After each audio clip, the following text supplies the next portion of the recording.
आज मी तुमच्यासाठी घेऊन आले आहे अगदी परफेक्ट पौष्टिक खमंग आणि खुसखुशीत थालीपीठाची पारंपरिक रेसिपी। या काही सोप्या टिप्स वापरले तर तुमचं थालीपीठ दरवेळी एकदम उत्तम बनेल। चला तर मग सुरुवात करूया। नमस्कार मंडळी, स्वाद आणि संस्कृती या आपल्या चॅनल मध्ये तुम्हा सर्वांचे मनापासून स्वागत आहे। चला तर रेसिपीला सुरुवात करूया। 2 वाटी गव्हाचं पीठ, बेसन, तांदूळ, नाचणी, ज्वारी ह्यांचं पीठ प्रत्येकी अर्धी वाटी घेतलेलं आहे। ते सगळं चाळून घेतोय। त्याच्यामध्ये धना जिरा पावडर टाकलेली आहे, हळद, लाल तिखट आणि ओवा, पांढरे तीळ, मीठ टाकायचं आहे आपल्याला दोन्ही प्रकारचं आणि थोडासा गूळ चिरलेला टाकलेला आहे बघा। आणि हे चांगलं मिक्स करून घ्यायचं आहे।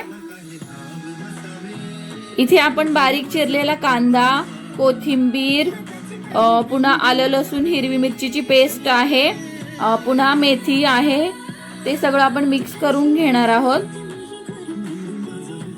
पीठ मळताना जास्त घट्ट किंवा जास्त पातळ न ठेवता आपण तो मळून घेणार आहोत गोळा।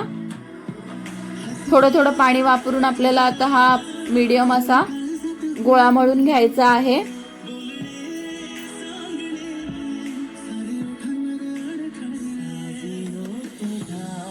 पीठ आपलं चांगलं मळून झालेलं आहे। आता त्याला 10 मिनिटं आपण झाकून ठेवतोय।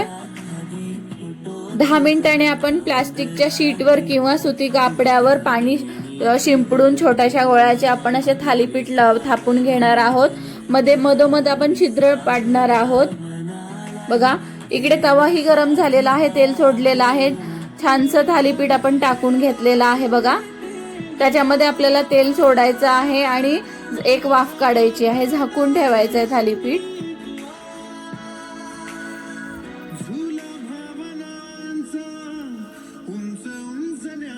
आता ते मध्यम आचेवर आपल्याला चांगलं खमंग भाजून घ्यायचं आहे। तेल तूप काही टाकून तुम्ही हे चांगलं खरपूस आपल्याला भाजून घ्यायचे आहेत। घरातल्याच भाज्या आणि पिठापासून आपण खमंग असे पौष्टिक थालीपीठ तयार केलेले आहेत बघा। रेसिपी आवडल्यास लाईक करा, शेअर करा आणि सबस्क्राईब करायला विसरू नका। धन्यवाद।